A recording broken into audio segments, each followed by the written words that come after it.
Archiloque de Paros, le premier artiste prométhéen. Article 2/2. Écrit par Nîmes. On tient cette poésie lyrique comme l'apparition du moi occidental, mais est-ce bien le cas? Andrew Ford, spécialiste de la littérature grecque et professeur à l'université de Princeton, s'inscrit en faux avec cette assertion. Cette expression ne serait pas pour lui celle de l'individu exprimant son moi personnel mais plutôt celle d'un moi fictif répondant à une nécessité sociale avant tout. Il s'appuie sur le fait que certains thèmes reviennent de façon récurrente chez différents poètes, comme la perte du bouclier qu'on retrouve chez Archiloque mais aussi chez Alcée et peut-être Anacréon.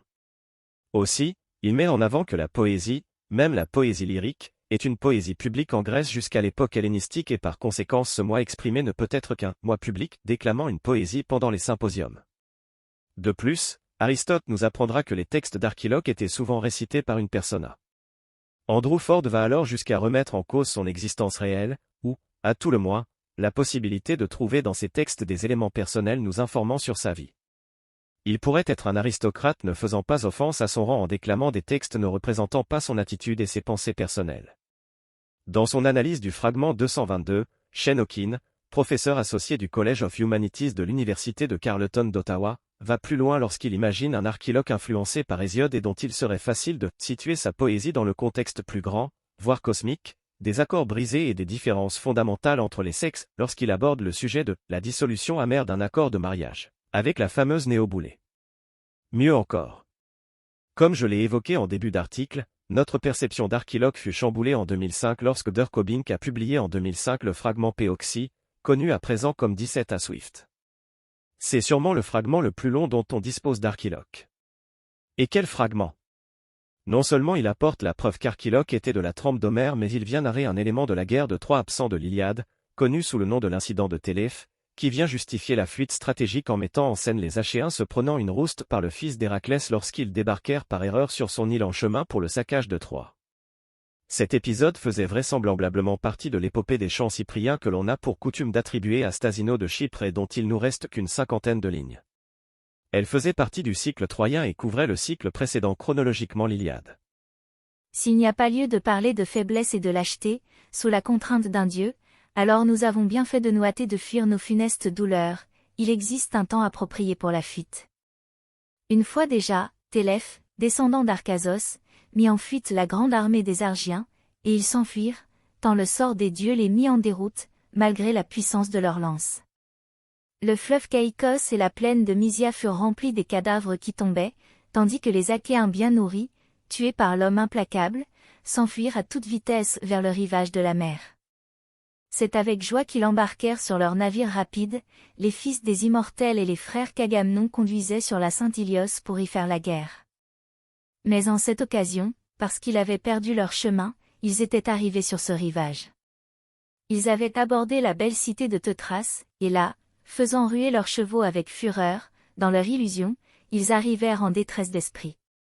Ils pensaient en effet monter rapidement vers la cité de Troie, mais c'est en vain qu'ils foulaient le sol de Mysia, qui porte du blé. Et Héraclès vint les affronter, en criant à son brave Téléphe, féroce et sans pitié dans les combats cruels, qui, incitant les Danaans à une fuite malheureuse, s'efforça en cette occasion de satisfaire son père. Archiloque, fragment 17a. Le premier artiste mêlant Apollon et Dionysos. Je ne rejette ni l'une, ni l'autre des perceptions qu'on peut avoir sur Archiloque, même si j'avoue une préférence pour un Archiloque exprimant un plus grand dessein cosmique. Cependant, pourquoi Critias tiendrait-il le contenu des poèmes d'Archiloque pour des éléments subjectifs de sa vie s'il était l'expression d'une tradition impersonnelle? Mais pourquoi dans le même temps, l'oracle de Delphes, foyer de l'art objectif dédié à Apollon, exprimait sa vénération pour Archiloque? Je crois tout simplement que, si Archiloque utilise bien des faits réels de sa vie dans ses poèmes, ils ne lui servent que de support afin de les sublimer dans une œuvre d'art universel se servant du point de vue subjectif pour exprimer l'objectif, de l'étant exprimant l'imprimordial comme l'appelle Nietzsche, l'être parménidien. Son œuvre d'art devient l'expression d'une métaphysique du poète comprenant que les épisodes de sa vie ne sont que l'individuation apollinienne du chaos dionysien qu'il va chercher à restituer. L'art n'est plus ici une imitation de la réalité mais un supplément métaphysique qui va l'aider à la surmonter dans ce qu'elle a de plus dur ou à la célébrer dans ce qu'elle a de plus beau.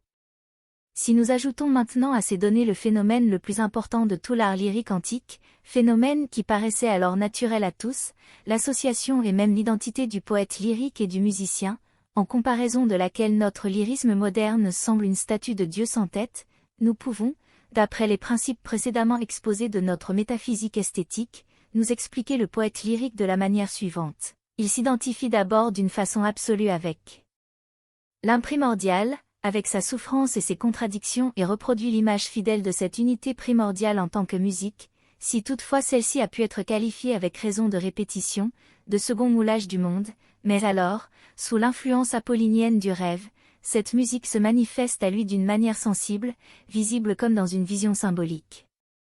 Ce reflet, sans forme et sans sujet, de la souffrance primordiale dans la musique, par son évolution libératrice dans l'apparence de la vision, produit maintenant un nouveau mirage, comme symbole concret ou exemple.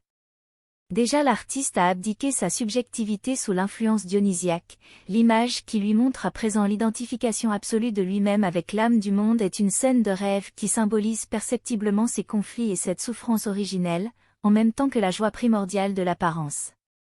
Le « je » du lyrique résonne donc du plus profond abîme de l'être, sa subjectivité, au sens des esthéticiens modernes, est une illusion. Quand Archiloque, le premier lyrique des Grecs, témoigne aux filles de Lycambèse à la fois son furieux amour et son mépris, ce ne sont pas ces passions que nous contemplons emportées dans le vertige d'une ronde orgiastique, nous voyons Dionyso et les Ménades, nous voyons Archiloque, plongé dans un profond sommeil, tel que le décrit Euripide dans les Bacchantes, le sommeil dans les hauts chemins des montagnes, sous le soleil de midi. Alors Apollon s'avance vers lui et les fleurs de son laurier. Et l'enchantement dionyso-musical du dormeur déborde et jaillit en images étincelantes, en poèmes lyriques qui, à l'apogée de leur évolution future, s'appelleront tragédies et dithyrambes dramatiques. Nietzsche, naissance de la tragédie. Nietzsche fait bien de rappeler que les poèmes lyriques étaient accompagnés de musique. Ainsi, en nous adonnant à la simple lecture, parfois traduite, nous passons à côté du principal de l'œuvre qui se donnait pour but d'exprimer l'être, le dionysien, par la musique et de le représenter picturalement, de façon apollinienne, via l'artiste lui-même et les mots récités.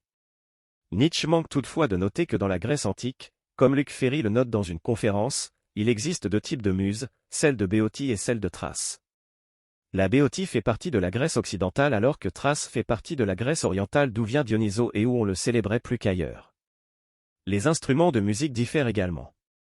Les muses de Béotie préfèrent les instruments apolliniens que sont la lyre et la cithare dont les notes sont organisées alors que les muses de Thrace préfèrent la flûte et le holos. Dans la mythologie grecque, Minerve conçoit une flûte avec des os de cerf qu'elle jettera dans une rivière après s'être fait moquer d'elle en jouant au banquet des dieux. Le satyre Marsyas la trouvera alors et défiera Apollon, et sa cithare, à un concours de musique ayant les muses pour juges. Marsyas en sortit vainqueur jusqu'à ce qu'un rebondissement arriva voyant Apollon retourner sa cithare et, soufflant dedans, parvint à en dégager un son le faisant triompher. Ainsi, Apollon, pour gagner le concours, se sert de son instrument de façon dionysiaque. Le sommet de l'art réside dans l'individuation apollinienne exprimant le dionysien. Archiloque est donc un sommet de l'art car son corps et ses mots sont le médium apollinien qui va représenter l'essence dionysienne perçue dans sa prosodie et musique jouée au holos.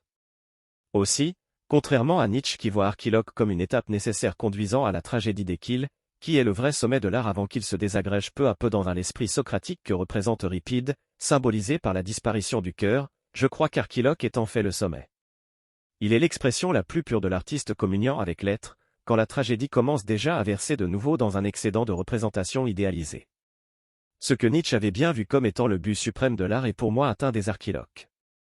Apollon se dresse devant moi, comme le génie du principe d'individuation, qui seul peut réellement susciter la félicité libératrice dans l'apparence transfigurée, tandis qu'au cri d'allégresse mystique de Dionyso, le joug de l'individuation est brisé, et la route est ouverte vers les causes génératrices de l'être, vers le fond le plus secret des choses. Dionyso parle la langue d'Apollon, mais Apollon parle finalement le langage de Dionyso, et par là est atteint le but suprême de la tragédie et de l'art. Nietzsche, naissance de la tragédie. Je pense que Nietzsche ne fut pas capable de voir en quoi Archiloque fut ce sommet de l'art à cause d'une influence de Schopenhauer encore trop présente chez lui. Il voit le dionysien comme ce cri du chaos, cette volonté souffrant de l'individuation qui la déchire et sa volonté de retrouver son unité qui fait s'abattre le tragique sur les humaines dont un sort meilleur aurait voulu qu'ils ne naissent pas et, à défaut, qu'ils meurent le plus tôt possible.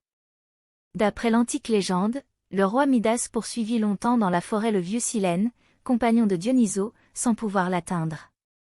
Lorsqu'il eut enfin réussi à s'en emparer, le roi lui demanda quelle était la chose que l'homme devrait préférer à toute autre et estimer au-dessus de tout. Immobile et obstiné, le démon restait muet, jusqu'à ce qu'enfin, contraint par son vainqueur, il éclata de rire et laissa échapper ces paroles. « Race éphémère et misérable, enfant du hasard et de la peine, pourquoi me forces-tu à te révéler ce qu'il vaudrait mieux pour toi ne jamais connaître? Ce que tu dois préférer à tout, c'est pour toi l'impossible, c'est de n'être pas né, de ne pas être, d'être néant. Mais, après cela, ce que tu peux désirer de mieux, c'est de mourir bientôt. » Nietzsche, naissance de la tragédie. Le mieux est d'éviter l'aventure de vivre et ses maux infinis. Mais, s'il faut y passer, mieux vaut que l'âcre mort au plus tôt nous délivre et laisse sur nos corps le sol noir se tasser. Théonie de Mégare. En ce sens, l'homme dionysien est semblable à Hamlet, tous deux ont plongé dans l'essence des choses un regard décidé, ils ont vu, et ils sont dégoûtés de l'action, parce que leur activité ne peut rien changer à l'éternelle essence des choses, il leur paraît ridicule ou honteux que ce soit leur affaire de remettre d'aplomb un monde disloqué. La connaissance tue l'action, il faut à celle-ci le mirage de l'illusion, c'est là ce que nous enseigne Hamlet, ce n'est pas cette sagesse à bon compte de Hans le rêveur, qui, par trop de réflexion, et comme par un superflu de possibilités, ne peut plus en arriver à agir, ce n'est pas la réflexion, non. C'est la vraie connaissance, la vision de l'horrible vérité, qui anéantit toute impulsion, tout motif d'agir, chez Hamlet aussi bien que chez l'homme dionysien. Alors aucune consolation ne peut plus prévaloir, le désir s'élance par-dessus tout un monde vers la mort, et méprise les dieux eux-mêmes, l'existence est reniée, et avec elle le reflet trompeur de son image dans le monde des dieux ou dans un immortel au-delà. Sous l'influence de la vérité contemplée, l'homme ne perçoit plus maintenant de toutes parts que l'horrible et l'absurde de l'existence, il comprend maintenant ce qu'il y a de symbolique dans le sort d'Ophélie, maintenant il reconnaît la sagesse de Silène, le dieu des forêts, le dégoût lui monte à la gorge. Et, en ce péril imminent de la volonté, l'art s'avance alors comme un dieu sauveur, apportant le baume secourable, lui seul a le pouvoir de transmuer ce dégoût de ce qu'il y a d'horrible et d'absurde dans l'existence en images idéales, à l'aide desquelles la vie est rendue possible. Ces images sont le sublime, où l'art dompte et assujettit l'horrible, et le comique, où l'art nous délivre du dégoût de l'absurde. Le cœur de satire du dithyrambe fut le salut de l'art grec, les excès de désespoir évoqués tout à l'heure s'évanouirent grâce au monde intermédiaire de ses compagnons de Dionysos. Nietzsche, naissance de la tragédie. L'artiste prométhéen. Or, s'il existe effectivement une tendance de l'univers à tendre vers l'entropie, le chaos, on voit qu'il fait aussi émerger des structures négantropiques dont la vie fait partie. Ainsi, les humains ne sont pas une erreur et ils ne sont pas seulement voués au tragique de façon absurde. L'art n'a pas seulement pour but de nous délivrer de l'absurde de la vie, il est une célébration de l'être dans tout son antagonisme. Par l'expression de cette vaste gamme d'émotions, Archiloque est ainsi plus proche à mon sens de la volonté de l'univers, de l'être, de l'imprimordial. Comme l'indique Luc Ferry à la fin de la conférence, Nietzsche voyait le génie de la tragédie dans la mort des personnages à la fin, perçu comme un retour à l'être mais il révisera ce jugement. Je tâcherai de me garder de faire parler les morts mais je pense qu'il est plus que possible qu'il eût partagé ma vision d'Archiloque comme sommet de l'art célébrant la vie. Aussi, il faut voir le premier fragment comme le secret de l'art supérieur. Pour exceller dans l'art des muses, il faut d'abord vivre beaucoup et à l'époque grecque, la vie ne s'exprimait nulle part ailleurs de façon plus forte que sur le champ de bataille. C'est pourquoi en étant tout à la fois le serviteur d'Enialio et celui des muses, Archiloque peut atteindre les sommets de l'art car il connaît la vie dans ce qu'elle a de meilleur et de pire et il l'aime pleinement dans tous ses aspects. À la lecture d'Archiloque, d'autres évocations visuelles me viennent à l'esprit comme ces illustrations de Paul Reed, à l'image de celle ci-dessous où on pourrait imaginer Archiloque sans son bouclier, qu'une légende peu vraisemblable présenta comme un Spartiate déchu de s'être vanté d'avoir jeté son bouclier alors que les Lacédémoniennes disaient à cette époque aux hommes partant à la guerre, « Reviens avec ton bouclier ou étendu sur lui ». On aurait au fait de l'accuser de ne pas connaître l'honneur, mais c'est en réalité un brave que la lutte ne lasse jamais, comme le dit Amédée Ovette, qui ne s'attarde pas sur ses malheurs et place toujours son espoir dans un avenir meilleur. Il me vient aussi des évocations sonores comme le Vivere de Montcopf qui s'ouvre sur les paroles d'un enfant exprimant son désir de vivre avant de laisser place à un son lancinant et permanent s'intensifiant telle la volonté qui nous appelle et nous pousse. Les poèmes d'Archiloque sont de la même trempe. Si la forme tend à mettre en avant les temps en tant qu'individuation dans un premier temps et qu'on ne pourrait voir que celui-ci par une lecture superficielle, c'est bien l'être qu'on peut déceler derrière qui s'exprime. Ces textes révèlent un caractère jungérien, un aristocrate déchu se battant contre son destin pour retrouver sa place par la lance et par la plume, célébrant la guerre, les femmes, sa patrie et par-dessus tout la vie dont il veut retarder la fin. Mais il y a quelque chose de Kerouac aussi, un expatrié épris d'aventure, de voyage initiatique et de liberté, qui n'en oublie pas pour autant les dieux qu'il voit comme cette autorité supérieure qui aura toujours le dessus à la fin. Mais il ne voit pas non plus les dieux comme source de justice. Il considère la vie telle qu'elle est avec ses tourments étranges, ses joies imprévues et ses réussites personnelles qui participent de l'identité et tout cela, c'est l'œuvre des dieux. La vie est changeante, il ne faut ni se laisser emporter dans une confiance aveugle dans le bonheur, ni se laisser abattre par nos malheurs. Face à ces désagréments, il faut adopter une patience virile, garder la tête haute et ne pas verser des larmes inutiles ou se complaire dans les lamentations mais lui préférer, toujours, l'action. Le Prométhée d'Échille est, à ce point de vue, un masque dionysien, tandis que, par le sentiment profond d'équité dont nous avons parlé plus haut, et qu'il trahit sa descendance ancestrale d'Apollon, le dieu clairvoyant, le dieu de l'individuation et des limites imposées par l'esprit de justice. Et ainsi la double nature du Prométhée échiléen, son essence à la fois dionysienne et apollinienne, pourrait être condensée dans cette formule sommaire: tout ce qui existe est juste et injuste, et dans les deux cas également justifiable. Nietzsche, naissance de la tragédie. Archiloque est selon moi largement sous-coté pour une raison que j'ignore. Il invente un nouveau style qui dépassait le mode contemplatif de l'épopée reposant uniquement sur le monde des images, dressant une peinture idéale des récits héroïques impersonnels, afin de le sublimer en opérant une fusion avec le monde de la musique dionysienne, expression de l'être, l'imprimordial, le chaos d'où sortent tous les autres dieux tels que le décrit Hésiode dans la Théogonie. Archiloque chante les passions du jour, sa joie et sa haine, son orgueil et sa colère dont il est en proie et voit toute cette gamme d'émotions comme parfaitement justifiée, tel un Achille en chair et en os. Il utilise volontiers le « je », mais la signification de ce moi le transcende.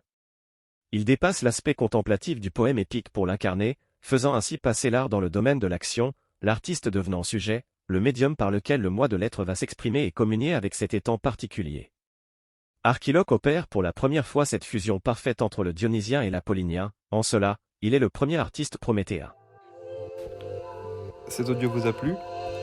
Abonnez-vous à notre chaîne afin de recevoir tout notre contenu et soutenez-nous sur Tipeee, le lien est dans la description.